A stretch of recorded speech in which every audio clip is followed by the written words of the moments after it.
Different topic. We heard a few minutes ago from Governor Hutchinson calling on the CDC and the federal government to provide more clearer guidance for the American public as COVID-19 moves from the pandemic stage to a more endemic virus that we all have to live with for some time.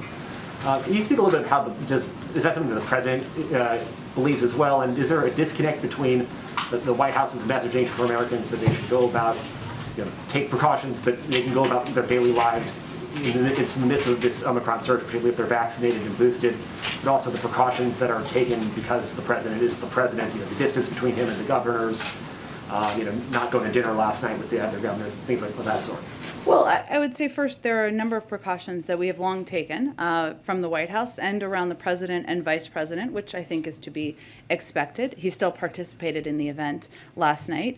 The president's view, which I think you heard him speak to in his press conference just about 10 days ago, is that COVID and our efforts to address COVID are not going to exist in this current world we're living in now. This is not the new normal, what we're living in this moment. And that's important for the public to understand because right now we're seeing record hospitalizations.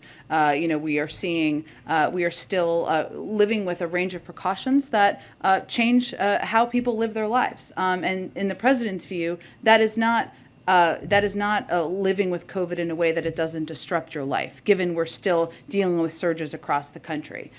It is also true, as you heard him talk about, and this is where I don't think there's a disconnect. Maybe it's the use of words, that we have a range of tools that we did not have a year ago, right? And this is something we've obviously been in close discussion with governors about, whether it is, of course, the fact that more than 87% of the country, adults, have received at least one dose, or the fact that we've just ordered a huge supply of pills that is a game changer in many ways, or that we have masks that are now being distributed across the country and tests as well. So we are in a very different place.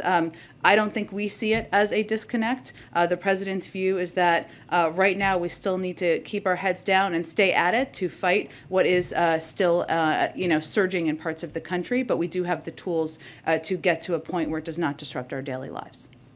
Go ahead. Can you give us any